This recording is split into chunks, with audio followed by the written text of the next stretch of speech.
Holds me here with only a glance. She's over me. She's over me.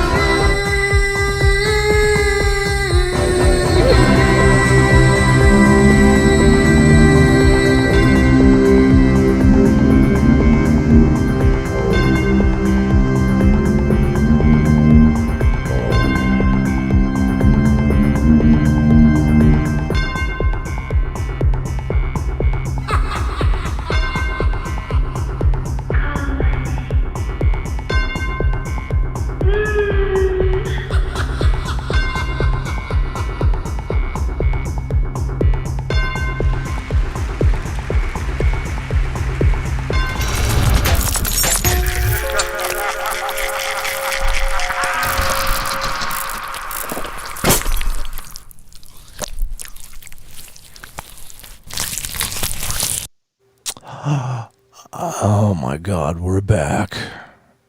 Ladies and gentlemen, welcome to the Paranormal Portal.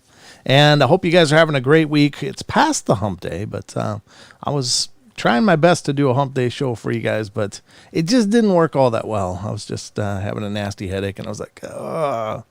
So here's the thing. I mean, could I have done a show? Probably could have got one out to you, but if I had, I know it would have been a show just for the sake of a show, because my heart wouldn't have been in it. And I'm sorry to give you guys such short notice about that. I posted it on social media and on the channel and everywhere else that I have available to me, the Twitter page, etc. But I do apologize for that, because I know you guys are wonderful in showing up night after night after night, and it means a lot to me.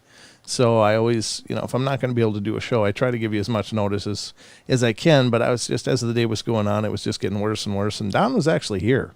We were ready to go, but I just couldn't do it. I was just having all these throbbing pains, and I'm like, oh, this is gonna be tough. And then and Don's like, you don't look very good. Which I didn't take offensively, because I didn't feel very good either. So I said, I'm not really good. And I just don't think it's the way to go forward when I'm doing a show. I want to always bring you the best shows that I can. I feel like that's my responsibility for your support and for your wonderful, your wonderful well wishes and all of that. So, I just always want to give you the best that I can, and I knew I couldn't last night, so it's just like, no, I can't put out a show for the sake of putting out a show. It's got to be something that I'm just bringing to you with everything I've got. So I appreciate all the understanding and all of the amazing messages of love and support. That was amazing. It was really cool. And no matter how bad you're feeling, when you get surrounded by that much love and caring, it really is. It really helps a ton. So thank you all for that. I appreciate those messages and all the support. That's incredible. So first and foremost, I wanted to put that out there tonight, because it really means the world. So anyway, I am here tonight, and I'm not alone. I've got my number one child, the fruit of my loins. He loves that. He loves it. He loves when I say that stuff. My number one son, Mr. Sheldon. How you doing? Doing great. Doing great. Glad you never forgot that opening. No, it's a classic now, isn't it? It's just kind of one of those gifts that keep on giving, at least for me. And then maybe that's a little crappy, but what do you do? The legacy you're leaving for me on the show is to be known as the fruit of Brent's loins. Well, you got to be known for something, and that's at least something, right? It is something. Yeah. Right. I mean, if I called you the fruit of my looms, then we'd have other problems. Oh. I had to give myself the wah-wah-wahs on that one. No, I didn't mean it. I didn't mean it like in a really sick and twisted way. I just meant like it's. I don't know. You actually meant it innocent. That's funny. I did, kind of. I mean, I don't think like that usually. I don't think like, oh, how creepy can I be? Let me think. I don't. But sometimes things come out sideways, and it's like, as soon as the syllables leave my mouth, I'm just like, ooh, I just have this ooh I get moment. that, Like, yep. oh no, that should not have happened. So I can't help it. It's just the gift of my wit, I guess. Most often it's unintentional, believe it or not. So when it goes sideways like that, it's a real train wreck. But anyway, we'll have to edit that later. So how you doing, Sheldon? I'm doing great. No, I'm feeling good today, and I'm glad you're doing good enough to at least do a show.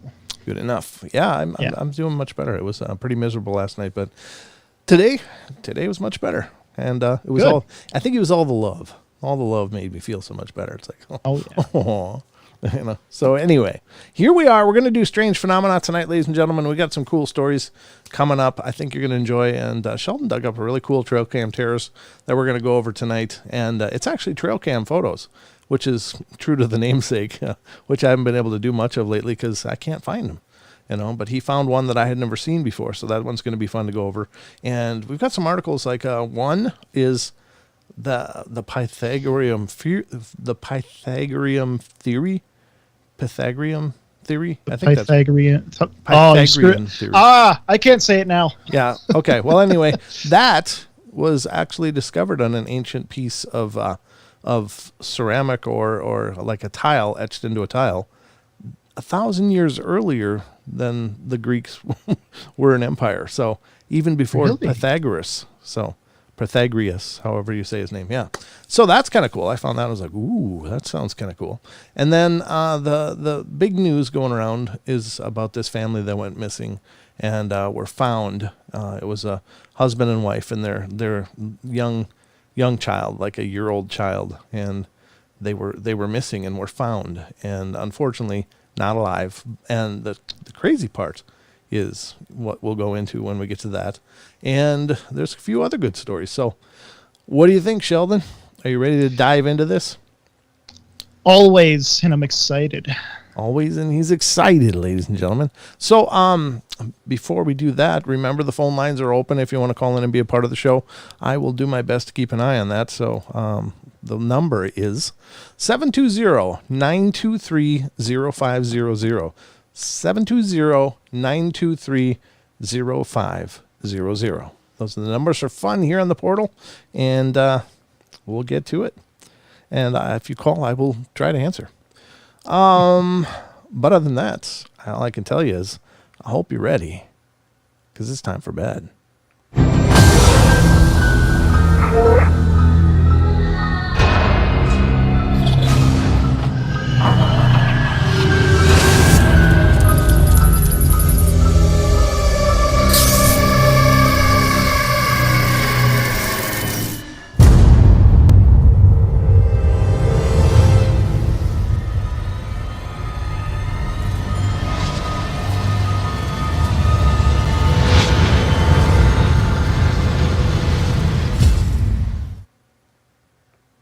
Yes, that is right. If you do the @Paranormal Portal, I will see it. Let me look up. Hey, Brent, did you ever get a chance to check out my emails about my daughter that was bullied to death?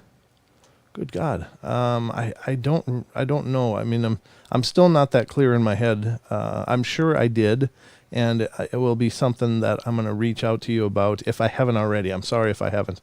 I've just been getting a flood of messages and haven't been feeling really great for a while, so please forgive me. I will go back and make sure to look for it after the show. I thought I had, but yeah, that's so tragic. I mean, even just hearing that now, it just breaks my heart. Oh, yeah, that's terrible. Okay, so, but thank you. First of all, thank you for and any of you out there. Thank you all for emailing me that you have about your experiences and stuff. I'm really doing my best to catch up after being sick for a couple of weeks here. So please just understand that I get a lot of emails and I'm getting through them as quickly as I can. I've got phone calls I got to return and I've got a really big plate full right now. So I do apologize, but just know that if you've sent emails, I will make every effort to get to them as quickly as I can. So my apologies if I haven't. Oh, no worries. Okay, thank you.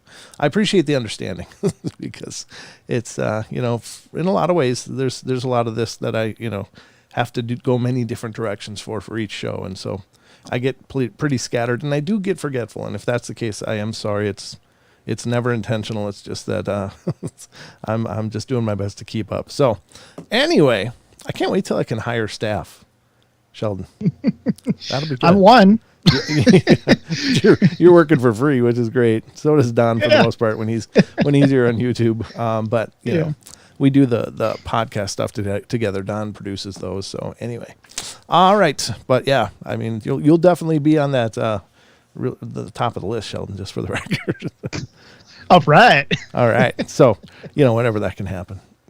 Which is pretty ambiguous, but anyway, it's the thought that counts. Let me open my articles right on top of your face here. Okay, so here's the first one I wanted to get into, and this is coming from the Debrief. It's the debrief.org. Ancient tablet displays Pythagorean theorem 1,000 years before Pythagoras was even born. Yeah, that's weird. Okay, so it says, an almost 4,000-year-old clay tablet displays an early form of applied geometry practiced by the ancient Babylonians thousands of years before the math was initially thought to have been discovered. So trigonometry was largely understood to have been discovered by the Greeks around the 2nd century BCE. The word itself came from a combination of the Greek words for earth and measure. Oh, okay. I'll get to you in a second, Taco. Prominent figures such as Euclid and Pythagoras created foundations and theorems that were instrumental in advancing the understanding of mathematics throughout the Western world. Some of their work is still being used in current modern applications, such as Pythagoras' theorem regarding right triangles. While the Greeks may have had the greatest impact worldwide with their mathematical discoveries, it would eventually be revealed that they were not the first. In 2017, researchers at the University of New South Wales found a famous Babylonian tablet from 3,700 years ago, known as Plimpton 322, that contained a trigonometric table inscribed on it. It had sequences of numbers that are now known as Pythagorean triples, despite it being thousands of years before Pythagoras lived when the tablet was used. Wow, that's pretty cool. Dr. Daniel Mansfield of the University of New South Wales, who was a part of the same team that discovered Plimpton 322 in 2017, revealed that a different clay tablet from the same time period in Babylonia contained the oldest known record of applied geometry. The tablet, known as SI 427, boy, they stayed up all night thinking of these names. Plimpton 322 and SI 427. Jeez. Glad they're not naming babies. That's all I can say. Contains mathematical and legal records of land transactions at the time. It was discovered first in 1894 in what is now the province of Baghdad in Iraq. Finding it proved to be a journey in itself for Mansfield, and efforts to decipher it tacked on further months of effort. The tablet, similar to Plimpton 322, also displays the use of Pythagorean triples to make proper right angles. SI 427's purpose regarding land has also led researchers hypothesizing that one of the potential reasons Babylonians were interested in these more advanced forms of mathematics was to create accurate partitions and borders of their land. The Babylonians created their own solution with the boundaries displayed on several additional tablets, showcasing an apparent mastery of geographic and trigonometric properties. And according to Dr. Mansfield, the Pythagorean triples used on the clay tablets is especially interesting because of their variety. An easy way to create a right angle is to create a triangle with a 3-4-5 pattern, with the largest number being attributed to the hypotenuse. The Babylonians used several different Pythagorean triples to accomplish the same goal, despite their numeric system making it particularly difficult and overall limiting in which triples can be created. From a historical perspective, the implications of these discoveries are relatively clear. The Babylonians possessed a significant understanding of geometry and trigonometry before it was even thought in the minds of the alleged progenitors. Ooh, there's some big words in this article. When it comes to Dr. Mansfield, his next move is to figure out the full extent of applications that ancient Babylonians used. He refers to it as proto-trigonometry for, in addition to the information displayed on the front, SI 427's backside, that just sounds so sexy, contains a uniquely puzzling mystery that Mansfield hopes to soon crack. In large writing on the back of the tablet are the numbers 25, 29, written in the sexagesimal format. That's not decimal, it's gesimal. Okay.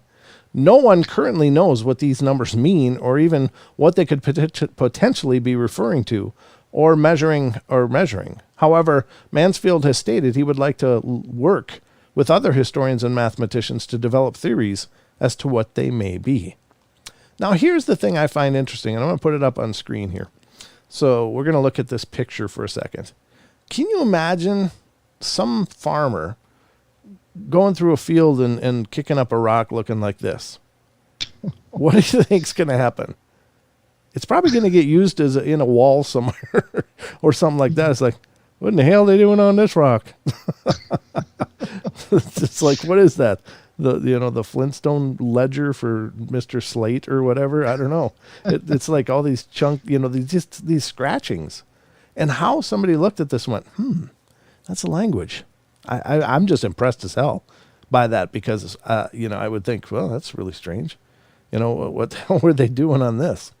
But somebody actually took the time to figure it out. But think of how many of these things were lost because people probably picked them up and just went, what kind of garbage is this? Wonder how hard it is. Smash, Oh, yeah. I'd be curious to know how many historical artifacts have been lost because people just didn't understand when threw them away or destroyed them or whatever the case may be. Well, there's a couple of, variations of that theme, and one is ignorance and the other is intention, because I think it was when the, about 4 years ago or 5 years ago when the ISIS or whatever is going through all the ancient temples and basically destroying them, just really doing the best they could to destroy everything in them.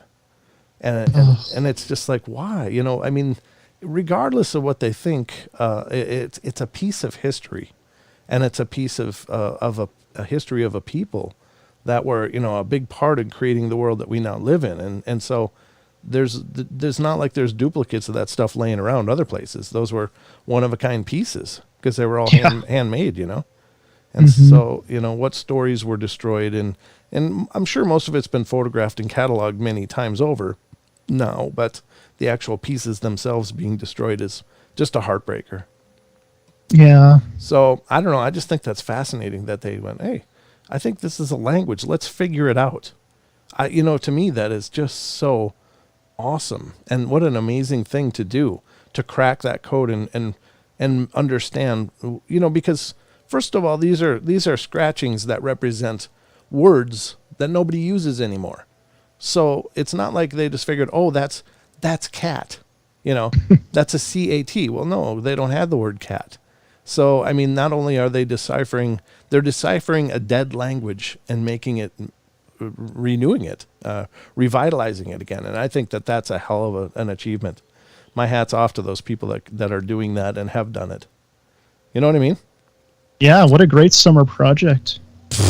So, yeah, summer's just ending. So we can build a tree fort, or we can transcribe this clay slab. What do you guys want to do? Like a summer project. What? I'm sure it took years, but anyway, I just think that stuff's amazing. All right, let's go to the next one, and this is the article from Yahoo News, and it's kind of making the rounds many places, so you may have already heard of this, but to me, it's just incredible, and of course, very, very, very tragic and sad, because the picture that you're looking at now on the screen here is the family that was missing. They were missing, and so a search went on to figure out what happened, and they finally found their bodies. I'm just paraphrasing it. We'll read the article here. But they find all three of them deceased. Now, the clincher is they don't have any physical trauma whatsoever. They're just laying there on the side of on this trail, a well-used trail. Now, these were not just some people that just had a bright idea. Hey, let's do something new. Let's go hiking. These people they had hiked all over the world. They were very adept at, trails and hiking and getting out into the elements and exploring. These were not just people that decided to take up a new hobby and it went sideways. So, but I'll read the article for you now, and you guys can be the judge of what you think. It says the couple had backpacked in the Himalayas, ridden camels through the Gobi Desert, and checked off Burning Man, even creating their own hashtag, an amalgamation of their first names, Jelen Adventures. Jelen Adventures, yeah, hashtag Jelen Adventures. So a day of hiking in the Sierra National Forest, even with the demanding switchbacks and triple-digit heat, would not have been unusual for Jonathan and Garish and Ellen Chung, husband and wife transplants from San Francisco, who had recently become parents to a little girl, Miju, during the coronavirus pandemic. But the trek would be the family's last. Search teams found all three of their bodies on August 17th, one day after the family was reported missing not far from Yosemite National Park. The family's dog, Oski, an Aussie Akita mix, was also found dead. More than 2 weeks later, investigators are still confounded by what caused their deaths. Teams in hazmat suits had already combed the area for clues, and on Saturday, the U.S. Forest Service closed the trails and recreation sites near where the bodies were found. The Forest Service had previously posted warning signs of potential toxic algae blooms in the area. The agency said it had taken the step to protect the public from unknown hazards. That development further disconcerted those who knew the family, including Stephen Jeffy and a friend and neighbor in Mariposa, California. It's mysterious, Jeffy said in an interview Wednesday, the unknown of what danger possibly lies there. Jeffy said he became friends with the couple when all of them lived in San Francisco, and he described Garish, a software engineer born in Britain, and Chung, a graduate student in family therapy who had worked as a yoga instructor, as outdoor types who were experienced hikers. Garish, 45, had worked as a software engineer for Google, according to his LinkedIn profile. Most recently, he had worked for Snapchat, according to Jeffy. Chung, 30, was raised in Southern California, Jeffy said. It's such a beautiful family, Jeffy said. It's obviously so devastating. Initial autopsy results have provided no answers to authorities. Investigators said that there were no signs of trauma, that they were investigating possible lightning strikes in the area. A spokeswoman for the Mariposa County Sheriff's Office said in an email Wednesday that there were no new updates in the investigation. In an interview with the Fresno Bee, Sheriff Jeremy Brees said that he had never encountered such a mysterious case. It's frustrating and we're not going to rest, Brees said. Our biggest mission is safety, but also the family and bringing closure and being able to support them through this tragic time. On August 19th, the California State Water Resources Control Board, using a water quality reporting map on its website, warned the public to stay away from algae and scum in the water near the South Fork of the Merced River in the Sierra National Forest. An incident description, sorry, I just tripped on that for some reason, said the agency had received a report of a suspected illness in the area. The warnings previously made reference to a fatality, but was changed to say illness, the Bee reported. Do not let pets go in the water, drink the water, or eat scum on the shore, the warning said. Keep children away from the algae, and do not eat shellfish from this water body. The Forest Service, which temporarily closed all national forests in California this week because of the wildfires spreading across the state, did not respond to a request for comment. According to the sheriff's office, the family was reported missing at 11 p.m. August 16th. The next day, search teams found the couple's vehicle near one of the gates to the Sierra National Forest. The bodies were found a short time later near Devil Gulch. Near Devil Gulch. Interesting. My thought initially was perhaps the car veered off the trail, said Jeff A., who cut short a trip to Croatia when he learned that the bodies had been found. People were going to go out and look. In an Instagram post on August 2, 2020, Chung beamed over the birth of her daughter. Their daughter was everything, Jeff A. said, and they were very devoted parents. So this is from the New York Times. What a horrible thing. Now this is from Friday, September 3rd, so it's just last week. And I actually had it up to read on a show for about a week now. So I mean, it was right when it came out. Now, the really wild thing is that an algae bloom requires you to eat or ingest the algae. Now, these people were not fools. They were not fools. They were aware. I can't believe they would just have dipped a cup into the water and all shared a drink. No kidding. And the dog maybe, but it's just hard to believe that could have happened. I don't know. And their bodies show no sign of physical trauma at all. So they're just laying there like they were asleep. And what a horrible, sad thing. But now let me go back up to Taco's thing. I just remember that. Hey guys, I have to inform you, I may be vacant for a while. I'll miss you all. If you need to demote me, oh, then so be it. I have some major issues now. No, of course we don't demote you. We love you, Taco, and just take care of yourself, brother. I mean, we're here. We'll be waiting for you to come home, man. I'm sorry. Whatever's going on, my heart goes out to you, brother. Any of you out there that are going through tough times now, that's horrible. And no, I'd never demote you because you got life happening. That's never going to happen. You're part of the family. All right. Rachel, there's a book written about rescuing ancient artifacts, Thieves of Baghdad, written by Matthew Bogdanos and William Patrick, written in 2005. Oh, that's cool. I think that's wonderful. My house burned down. Oh, my God, Taco. Damn, brother. I'm so sorry. Yeah, you take care of you and yours, brother. Don't worry about us. We'll be here waiting for you. And, if there's anything we can do, let me know. I don't know what that is, but, other than, emotional support, I'm here for you, brother. Yeah. We will eagerly be awaiting your return. Yeah, absolutely. Yeah, Taco made this sign, ladies and gentlemen. Taco made the sign right behind me here. The Paranormal Portal. That's steel. Folks. Oh, he made that one. Yeah, that's steel. And he powder coated it too, so it's like it's heavy duty. It was a heavy thing. I had to get chain from the hardware store, decorative chain, just to hang it up there because you couldn't just use use tacks or something, man. That thing is like 8 pounds. It's beauty. Wow. Yep. So, yeah, brother, we're here for you. We got your back. Absolutely. You're part of the family. When you're part of the family, you're always part of the family. Sometimes you got to go sit in a corner, but you're still part of the family. Yeah. But that's love. That's how love works. Just that's what I learned. Isn't it, Sheldon? Of course. Yep. All right. So anyway, let me put Sheldon on the screen. It's been a while without you. So let's talk about that, Sheldon. What do you think of that, of the hiker story? It's funny because last week I did get that because I have the Yahoo News app on my phone. It's not funny. Let's not say it's funny. Sheldon. Oh, I did.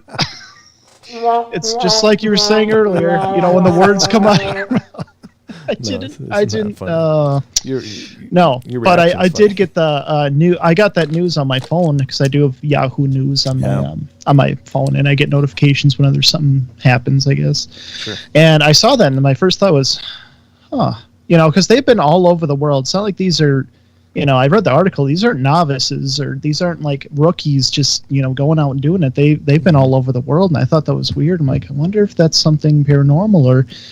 What it was. I was curious to hear an update, and it sucks to hear that it's a bad update. Yeah, I don't know. I haven't heard anything good. They're still exploring the whole algae bloom thing, but these weren't. That most people. I don't think you'd have to grow up in a closet to know that you just don't go to a water body and dip a cup in and have a swig. Well, yeah, exactly. It's just not done because you get sick. And at the very least, you can get sick, And I was the kid learning to water ski on Lake Pepin. So, wow. Okay. So imagine being in the Mississippi of all bodies back in the 70s, learning to water ski.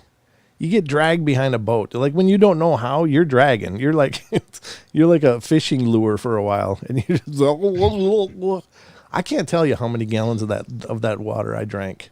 And maybe it's why I have a pretty decent immune system now. But I'm telling you, we saw things floating by that you just don't want to even discuss. But it's the murky water. That's true. Yeah, you were there.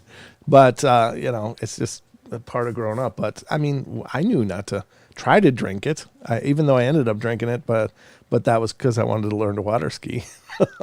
Well, yeah, and that's the thing. It's like this seems like someone new to it would do, like a mistake that would happen if they were new to it. But that's the weird part of the article is that, Sure. and that's the reason why it stuck out to me was because these people have been all over the world, like mysteriously disappearing like that. I don't know. Yeah. It's too bad. Ghost It's Magnet really too brought bad. up a good point. He said maybe their filters didn't work. And that's a good point. Like maybe they had water filters and they were trying to filter the water and it wasn't effective. That's possible. Because you can imagine if they thought the water was safe, sharing the filtered water among them could be valid. But, up till that point, just an illness was reported. But this is a four-way fatality. This is a child, two grown adults. A child, sure, you can see that they would succumb more severely to toxic algae bloom if they were exposed directly to it. The dog, sure. I mean, dogs probably didn't even bother with the filtering. That's dogs. But the two adults, you would think that at least one of them might have survived it. I don't know if that was the case. I'm sorry, I didn't mean to interrupt. No, that's fine. Go ahead. Didn't they what? Didn't the article say another thing that popped out in that article is they were you'll have to tell me about it if you know, but the Devil's Pit or whatever, what is that they were found by? Well, that's another thing I wanted to talk about with that article is classically speaking, and this is a lot of times things that you hear like Devil's Lake, Devil's Mountain, Devil's Springs, those were generally in many cases were named from Native American references to areas, like not good areas, And so when I saw that, I was just like, ooh, now sometimes the devil in those things is referring to what many people think are Sasquatch, that there were places where Sasquatch were. But I would say that in this case, that's not real likely because the people had no signs of being brutally beaten or something or any kind of assault. So there was no scratches. There was no, broken bones or anything. It was they're just laying there on the trail. So I don't know. It really makes you wonder. But I did think that was interesting, that reference to the devil's, what was it? Let me pull that up again. Yeah, it was something like that.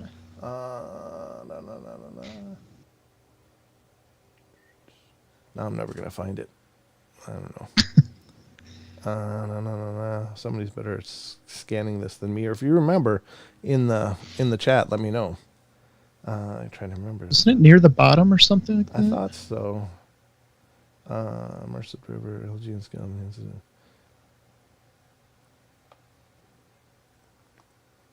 Seems like it's going to be there. It's going to be around here somewhere. Did somebody say anything? They should check water patterns, breeze, winds, maybe poison gas leaked from the ground or water that could have been in a lowland bowl where gas settled. Yeah, I mean carbon monoxide has been another suggestion that I've heard referred to the story. But Devil Gulch. Here's the word right here, Devil Gulch. Devil Gulch. The bodies were found a short time later near Devil Gulch. So that's pretty ominous. That's pretty ominous. Glad you're feeling better. Thank you, Gemini. I am. Yeah, absolutely. We love you too, Taco. Absolutely. Yeah, I mean, it's just a really curious situation. I don't know that there's anything really paranormal about it, but it is already paranormal because these three people and their dog are dead, and there's no idea what happened to them. It's not like they were, they fell down a cliff or something, a tree fell on them or something. There's no understanding of what happened to these people. And even rudimentary autopsies showed gave no clues. So who knows? I looked it up and Rachel might have a point actually, because where Devil Gulch is, it looks like from the landscape, there's like these two mountains or hills or whatever, and they all divulge into this low ground area. So actually, depending on where they are around Devil's Gulch, that's not a bad theory on what happened. Yeah, it could be. Anything is valid, as an idea. Sounds like a 411. It does, except that they really weren't. Kirsten Lee said that it sounds like a 411, missing 411. And it does, except for the fact that they were reported missing and found. So it wasn't like there was a gap. So with the missing 411s, there can be either the bodies are never recovered or there seems to be a pretty significant gap between the time they're reported missing, efforts are sent out to do it, to locate them, and then they're sometimes found. And usually in weird places, like they shouldn't have been able to get there, like toddlers going over mountain ranges and stuff that they shouldn't have been able to traverse. Those are some pretty big hallmarks. But you're right. I mean, whatever's going on, it's very suspicious. Yeah. It's very peculiar and suspicious. But that's that article. So we're gonna have to keep an eye out for updates on that story and see what the investigators find after doing the autopsy and all the other tests. Yeah, by all means. If you hear anything, by all means, bring it to the table. It'd be great to follow up on it because it's very sad. It's very sad. I mean, this is a young family. They were all excited and embracing their lives, and then boom, it was just cut. So yeah, that's tragic. I guess the only saving grace is maybe they went to the next world together, and that's a beautiful thing. Like, there didn't have to be a survivor to have to deal with that pain and that anguish, I mean, that's the families, of course, would be, and that's tragic and horrible. But I mean, at least they still get to be in this love, into eternity. Maybe, I don't know. Maybe that's a romantic idea, but that's what I believe. So it's a beautiful way of looking at it, I think. Yeah. Well, thank you. Yeah, I mean, I do, because I can't imagine a torment more than losing your child and your loved one, your spouse, and having to carry on with that horrible absence. I'm sure it would break me personally. But anyway, wow. So the next story we're going to discuss is, this one's kind of cool. This one I found and I thought, this would be fun to go through. What time is it, by the way? 7:40. I don't know if we're going to get through all these, but we'll get through some of them. We'll try. We'll do our best. I mean, we're not limited to an hour. It's just the round, the ballpark that we try to aim for these night terrors. This is an article on Ranker from their Paranormal Activity files, and this is 17 behind-the-scenes secrets from paranormal shows, according to actual participants and workers. So, sounds interesting. This is from July 13th, 2021. Pretty new article. And it's written by Blue Velvet. I'm not sure who Blue Velvet is, but this is what they found. So, a prince or a ghost. This is from Redditor Here for the Shiny Things. Not on a show, but I was watching one of these shows. Oh, well, that's really not what we're going for. But anyway, while my friend, who was a wildlife biology major, was studying for exams, the guys on the show were making a big deal out of a ghost talking to them, and all of a sudden she perked up. That's insert technical Latin name here, frog. We looked it up online too, and sure enough, identical sound. To me, it sounded believable enough. It was a sort of a freaky groan that could have been a ghost attempting a word, but it was pretty hilarious. It was just a frog. Oh. So their EVP was just a frog. Oh. Do your own show. This is from Redditor Pressurized. Ghost hunters filmed at a historical site I used to work at. A lot of people died there, and creepy things happened all the time. A lot of material to pick from, and they used none of it at all and made up their own crap. Only one of the ghost stories was consistent. Oh, that's terrible. Yeah, that's anytime you get into a produced show, there's always a risk that it's, you're watching a produced show and not an actual, really, technical investigation, as it were. All right, this one's from Good Vibrations from Redditor Rhinosaur24. I haven't worked on one, but one was done on a bar near my house that was supposedly haunted. Everything was based on falling/flying things, glasses falling off shelves, beverage hoses flying off their places they are held. The crew proved there were ghosts by setting up a mock bar scene and putting salt around the bottom of the glasses, and left for the night with cameras. Sure enough, the footage showed all the glasses and cups moving around, and the salt barriers were all disrupted. It was like 100% of the glasses had moved in some shape or form. What the show failed to mention is that the bar is literally under an overpass for a train and at a train station. The moving items are just because trains are coming by, and the building is about 50 feet from the tracks. Oh. That's how they get you. That's where they get you. They just got to cut the sound. All you see is things moving. You insensitive amateurs, from Redditor SB Toby. I worked on one for a week, and this is about 4 years ago. The hunters invited a psychic, not sure if that's what he called himself. This guy was a big jerk and thought he was the stuff. Big ego. Anyway, they were hunting in a haunted house, and this guy was doing a walkthrough before taping. He went into the whole routine. Cameras were not rolling. It was just for staging and getting acclimated. During this time, I was at Video Village and could hear what was going on. He was in an upstairs room and began to feel a cool breeze. He made a big deal about it and insisted we start rolling. We did, and he went on and on about how room temperature drops means a spirit. He started asking the crew if they felt the breeze as well. Well, they did. Finally, the first AD, who was sick of this guy's garbage, told the guy that the breeze was coming from an open window in the other room. The psychic threw a fit and stormed out saying we're all amateurs. Number 5, speak easily. This is from Redditor Numerous Salamander. Okay. Some of these names are so random. Numerous Salamander. I mean, how do you get to that point? What should I call myself? How about Numerous Salamander? Ooh. Okay. Well, there you go. I just love these names. One of these shows filmed at an old house where I worked. I never saw the episode, but my boss reported their findings to us, and we all laughed. Things like hearing noises in a room designed to amplify noises across the room. A whispering ceiling. I believe there's one at Monticello. And detecting motion where there's almost certainly a vermin infestation. Not only were most of the things easily explained, many of them were by design from the original owner. Prankster owner, it says. The original prankster owner. It's funny. Number 6, post-production is magic, from Redditor Placebo Rochambeau. Wow. Is there like a name generator on Redditor? You click a button and it'll come up with some stupid name. I mean, there's Wouldn't got to be be, surprised. right? Placebo Rochambeau. Wow. Never even heard of something like that. I dated a guy who worked on a Paranormal State. He worked on Paranormal State, the show. And he told me that 99% of the spooky sounds and whatnot are added in post. Well, yeah, I think, they mean like the proof, the evidence.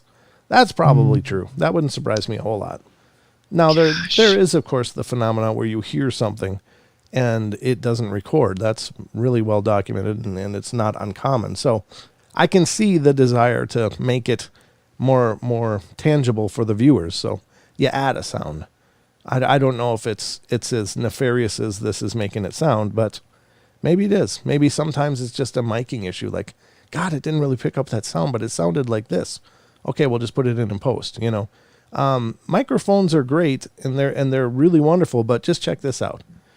This is me talking. Now I'm just going to continue talking. And I'm still right here next to the mic, but you really can't hear it because it's not pointing the right direction. And then you get omnidirectional mics, and they cover a bigger sound field. But every mic is going to have dead spots where it doesn't pick up as well. They just can't really get a 360 sound unless it's specifically a 360 kind of microphone. So no matter what, even if I turn it just a little bit, it's already reducing the sound that is picking up a lot. So there's a lot in microphones that has to do with if you're not pointing the right direction, even if it's a really significant sound, it may not pick it up real well. So I can see them adding things like that in post just because you've got to keep people entertained on your show. And so maybe they're not manufacturing evidence, they're just enhancing evidence. Maybe that's the best word. I don't know. Exaggerating evidence. Maybe, yeah. It could definitely be exaggerating evidence, It's like, I don't know. Just saying. All right, let's go to number 7. Leave it to the pros. And this is from that guy from Ohio. I almost get a bigger kick out of the names than the article parts. I do. Yeah, what's that? Oh, I said I do too. Yeah. Okay. This is from that guy from Ohio. He says that Ghost Hunter show did an episode in a large old building where I work. Rather not say the name. I laughed out loud throughout the episode at the idiocy. For example, they were taping in a freight elevator. The thing is in need of repair and has been for years. When it did a little jolt just before taking off, The host insisted that it was paranormal and supernatural in origin. Nah, that's just what it does every time it moves. And it continued from there. Every single thing they said proved ghosts had a perfectly simple explanation. The company I worked for loved the publicity, even though it was complete nonsense. Yeah, I don't doubt that. Fake it till you make it. This is from Redditor DC1732. I work and live in Southeast Ohio, and I've seen a few episodes of a particular show that investigates monsters.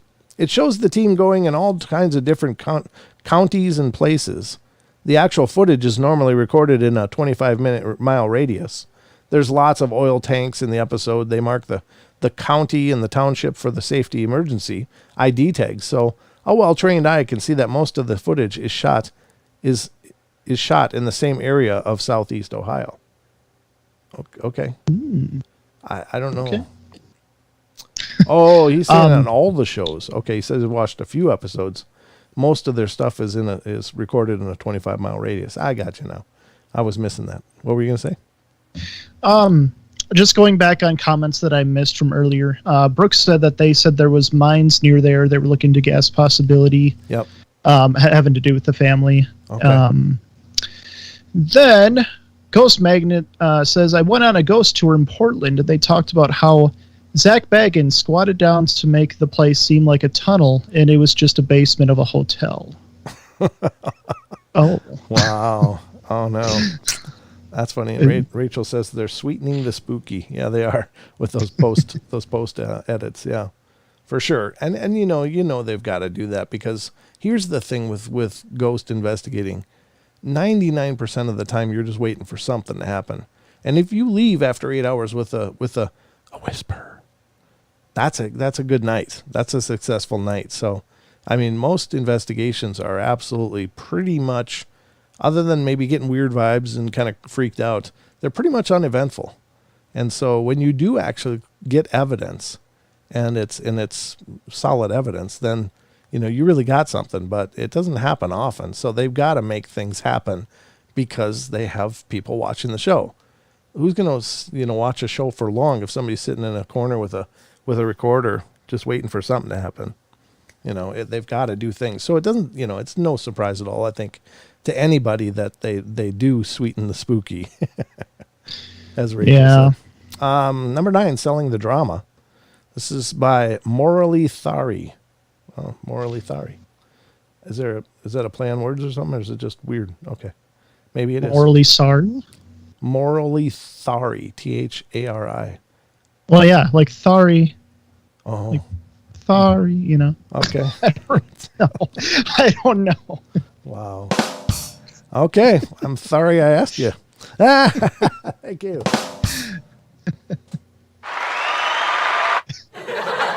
There we go. That's the one I was looking for. Jeez. Sorry. Selling the Drama, Morally Thari. Now I got it. God, you got that in my head now, Thari. Thanks for that. Good. Making my job easier. The Dead Files did an episode in my family's bar. I was interviewed for it because weird stuff has gone down there while I was there alone, like doors slamming with no drafts, things just falling off tables where I had just sat just fine for weeks. My 45-minute interview and B-roll was trimmed to one sentence, and they really played up a lot of the things that were said to make it as dramatic as possible. Yeah, again, it's a show. It's a show. Do It for the Kids, number 10. I used to work as a gardener near a foreclosed insane asylum. Oh, this is by Supanak 7854. By a foreclosed insane asylum. Crappy job, but I'm immigrant from Mexico, so not much choice. A bunch of donkey kids were making a TV show about hunting ghosts or something, and they tried to get me to give them an interview about all the spooky stuff that I've seen.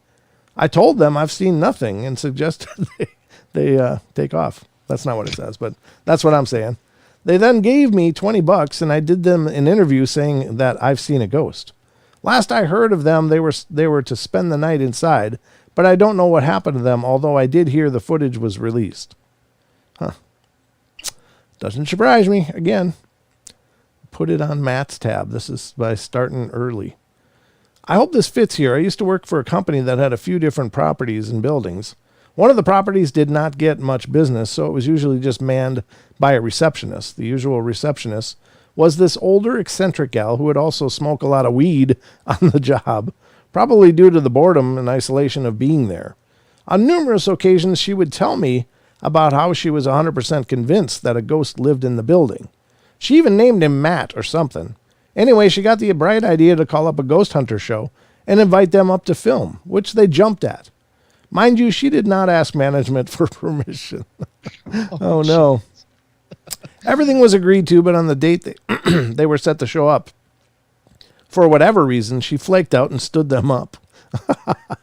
Apparently, the ghost hunter people showed up and were banging on the doors for a couple of hours in the dark with no response. Fast forward a few weeks when I'm talking to the GM and he gets handed a letter. It's a bill for $1,600 from some production company. Half of me wanted to get out of that office ASAP, but half of me wanted to stay for the lulls. The look on his face when he learned what happened was absolutely priceless. So she invites him in. She's not even a spokesperson for the company. And then she just bugs out. Oh, that's hilarious. And then they get billed for $1,600. Yeah, you know there had to have been a contract involved. They're not going to come out without a contract, so that's funny. Number 12, that's commitment.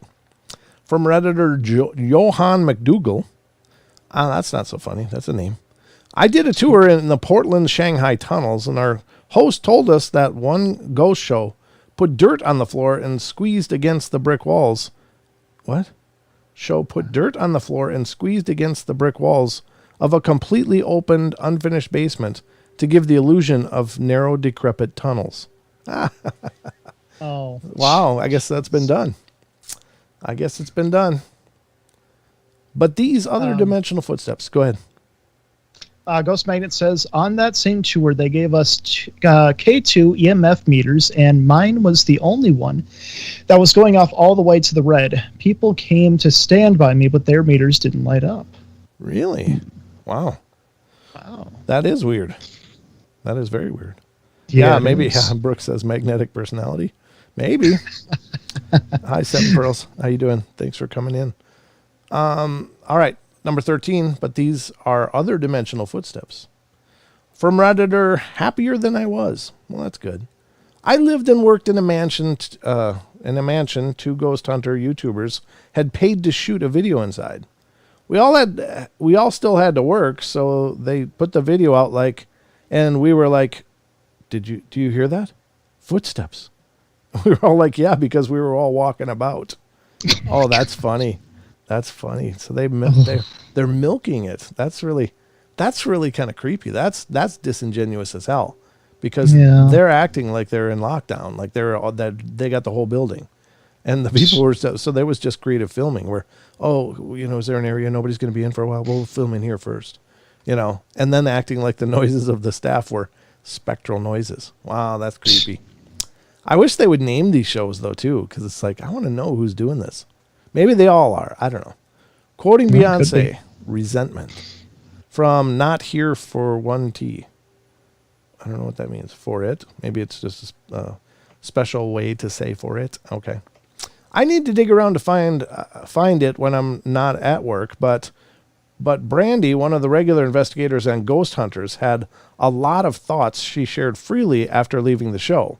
She basically said she didn't believe in any of it, and that as the series went on, other investigators started making up more and more BS, so they got screen time. Oh, okay.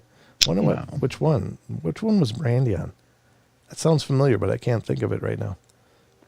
Ah, well. All right, number 15, Fall to Pieces by Typically Wong. I'm typically Wong. That's the one I went on, Ghost Magnet said. Okay.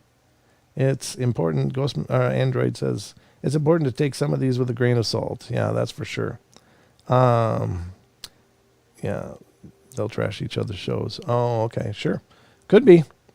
Android Purity, it's really petty, ridiculous rivalry. Yeah, that's true. I mean, there are those people that'll just put down other shows because they like the other show. So you got to take some of it with a grain of salt. You're right. Typically Wong says, I've been to Tombstone, Arizona several times when growing up, maybe around 10. Brothers were around 12 to 16, and my dad got me and my brothers into the Birdcage Theater late at night, thinking midnight or later, and just one dude got us in for like $80 in a case of beer. Anyway, some of the exact stuff that happened on a Ghost Hunters show happened when I was there, like stuff falling over or loud bangs. Ghost Hunters were all convinced it was a haunting, and I did too when I was a kid. The guy that got us in started bitching about old wood and how the place is falling apart. Oh no. The birdcage is falling apart. No. That should be preserved. Mm-hmm. Number 16, An Ace Up Their Sleeve, by Fallen Angel 152. I've never worked on a show, but have done paranormal investigation for years and done many famous places in my country and met several people in the industry, mediums, etc. Many were quite bad. A couple were awful, clearly throwing things from their pockets when the lights were off, etc. I'm fully of the opinion that these shows are fake. Here's the dirty secret. Paranormal investigation is very, very boring. Thank you. I agree. 99% of the time, you're sat in the dark trying to hear stuff. And I think most TV stations realized the episode and pressured the shows into faking stuff, or at least coming up with nebulous evidence that can't be disputed on TV, smells, feelings, etc. Doing more psychological experiments at sites is a lot more interesting. Yeah, I guess. Number 17, and this is the last one, from Free of Ghosts, Mark Hersbrunner. Almost all of the ghosts are trapped by producers. What? Almost all of the ghosts are trapped by producers at other locations and released in places the location scout thinks are spooky. After they are recorded, the ghosts are trapped and returned to storage until the next taping. There you go. There you go. You never know, folks. You never know. Yeah, I believe it. I'm saying I wouldn't surprise me a whole bunch. It would not. So No. let's see. All right. So let me think here. Okay. I've got to dig up something. Where the hell did I put it? Where did I put it? Oh, I know where it is. Hold on. I got to go to me camera, and I got to get it lined up here for the next segment of our show, which, ladies and gentlemen, shall be hereby known as Trail Cam Terrors. Let me get it up. Woo! Jesus. I don't know. I first of all didn't like my choice of words, and your woo made it so much worse. Oh God. It was like a double tragedy there. The words came out wrong, and then you're like, woo! I just want to cheer you on. I think my head's starting to throb again. Time to hit elderly. Ladies and gentlemen, welcome to tonight's Trail Cam Terrors. This is courtesy of Mr. Sheldon, who found this one for us to talk about tonight. And it's a pretty good one, actually. Let me see if I can blow up this a bit, because, well, how the hell do you do it on this deal? Wait, I'm just going to copy this, close it here, because I don't know. I got several different browsers. Oh. Hold on. Here we go. Where the hell am I? Here I am. Yeah, there we go. All right, I'm getting it, folks. Patience. This is a work in progress, the show. When in doubt, it's Don's fault. Oh, Jesus. Poor Don. He's not even here. Poor guy's taking him on the chin. I love Don. Yeah, I do too. Okay, here we go. All right, ladies and gentlemen, this is coming from Texas UFO sightings. And we're going to talk about some weird things that were captured on trail cam there. And super weird UFO and large mechanical looking object appears on trail cam footage in Oklahoma. So let's check this out. This is from 2016. So it's actually been around a while. Maybe some of you have already seen it. Maybe most of you have. I don't know. It's new to me. So it was from October 3rd, 2016 at 7:41 a.m. Guthrie, Oklahoma. Disc-shaped object and then large mechanical-looking object appear in trail cam video. Identified, many are suggesting Photoshop or that a rifle stock was unknowingly carried past the camera. Okay, let's get to it. 10-10-16 update. Many online from Facebook and Reddit are suggesting that the large mechanical-looking object that appeared in the photo is actually a rifle stock. It may have been hung above the trail cam and accidentally swung in front of it or been carried by. Others are suggesting a Photoshop job, but I haven't seen good evidence of that. What do you think? Here's the original story. Really astonishing trail cam footage showing a UFO followed by a mysterious appearance of a very large mechanical-looking object has been sent to MUFON, case 79614, and reported on many UFO sites. UFO appears during afternoon. Ugh, Nick. And there's the picture right there. And it looks like it was from October 2016, October 3rd of 2016 at 2:49 p.m. And there it is. It could be just a bird that is, a little too far out to be identified. Yeah. Scene appears normal at 7:41 a.m. And it does. And then object appears out of nowhere, no longer there, of course. Oh yeah, that really does. It really does look like a stock of something, possibly. It definitely doesn't look. It doesn't look anomalous. It just looks like, something is hanging in the frame for a second. Oh, yeah. I see. Okay. I'm just looking in close at it to see. It's definitely got a treaded pattern here, so it's meant to grip. Whatever this is, it's meant to grip. And rifle stocks are often have a pattern like this, with a padding, of course, or like a rubberized padding to take in some of the recoil from a firing. But I don't know. It says attached are the pictures taken on a Moultrie trail camera. The wind had been blowing and the camera took lots of pictures. I was deleting pictures when this human form caught my eye. This object is less than 200 feet from our house. We have nothing that would look like this on the back. I'm sending 2 pictures taken in the same minute. First shows it is there, and the second shows it's gone. Also attached is in a picture of an item in the sky too big to be a bird and not the shape of anything I've ever seen in the sky. The object was taken about 7 hours after the first one, here again, and then gone in about the same minute. These pictures were taken on the 3rd of October, 2016, and not seen until this morning, which is 10/5, the October 5th. The human form on the right side of the picture, by the wheelbarrow, the item in the sky is also to the right, maybe 35 degrees. It is a black object. I believe the camera is set at 12 megapixels. These were not visually seen by me or my spouse, only the pictures.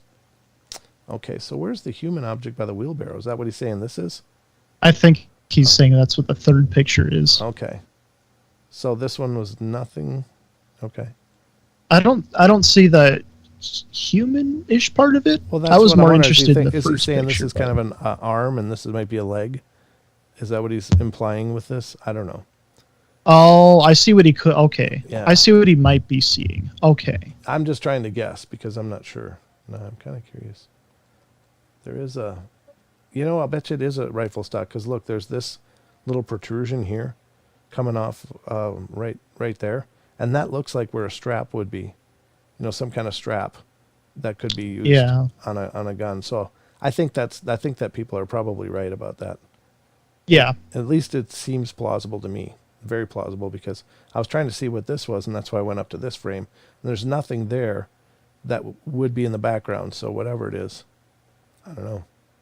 It's very curious, but I think it's just a rifle stock. And this, it could. I guess it could be a UFO, but it could also be 100 other different kinds of birds that are just, in their flapping motion. It could be the wings. When birds flap, sometimes their wings get tucked right to their side as they're going through, and then they bring their wings up again to flap again. And they're the end of their flap, the wings get pinned to their sides basically.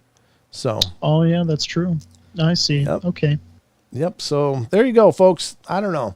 I'm not so sure that this is paranormal, but it's definitely an interesting discussion, and it's cool to imagine and to look at what people are putting out there.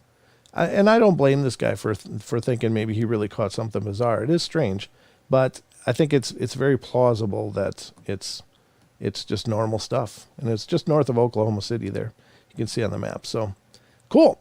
I hope you guys enjoyed that. But that will conclude tonight's Trail Cam Terrors.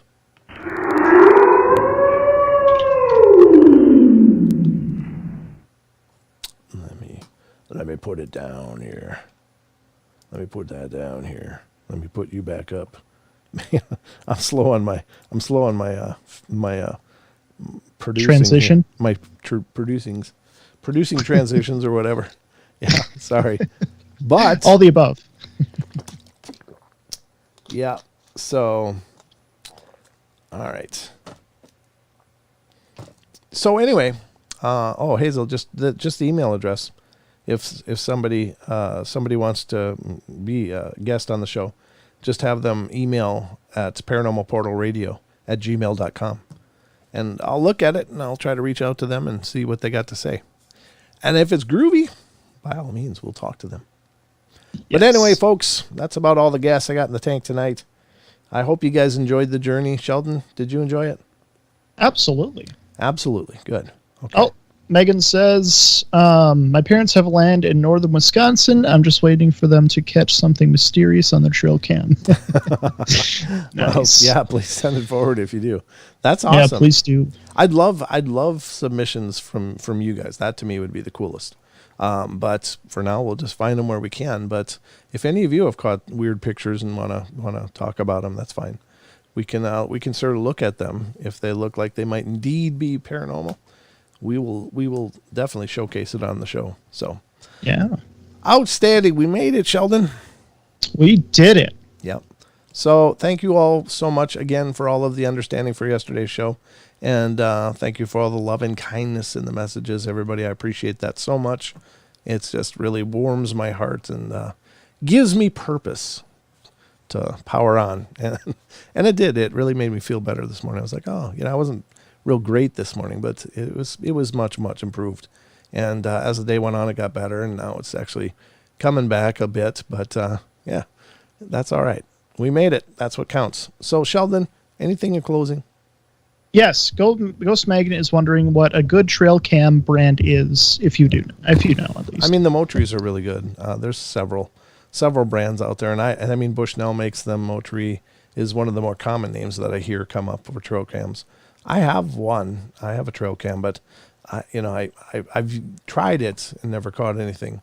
But I think that it's just like any other camera. They're out there and you can leave them out there and they kind of take care of themselves, and then you go out every once in a while. If you have an area where you believe things are going on, it's a good idea. But, for things like Sasquatch and such, it's believed that they see these things so easily. And it might be because of the IR illuminators that they can see the IR and they just know to stay away from them.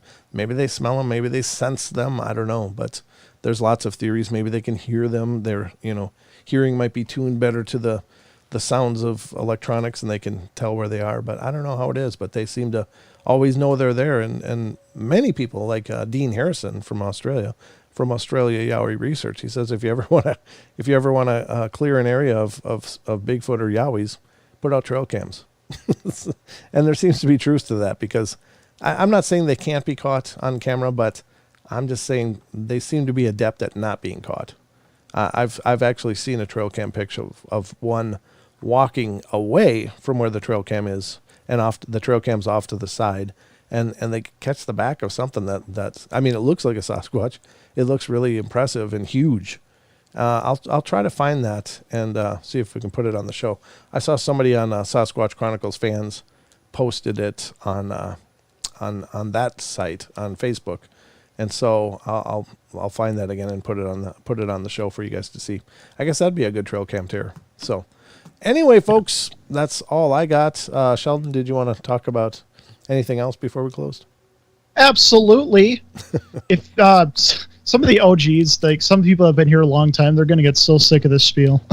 But if you guys want to join the Discord, the community Discord, you can follow this link in the chat. Stay more in touch with us and the community. Got different tabs for different subjects, so please come on, join, and have a chat with us after the show. Absolutely. So that's going to wrap it up for tonight, folks. I'm going to go rest. But yes, just remember, we love you all. Be good, be kind, be nice. Take care of each other. Help each other out. Find the magic in every day, and remember to laugh as much as you can. And Don will be back tomorrow night, and we'll do the 2-hour journey. So I hope you'll join us then, unless I can't pull it off. Then just be patient with me. I'm doing my best. All right. Love you guys. Have a great night, and hopefully we'll see you tomorrow. Good night.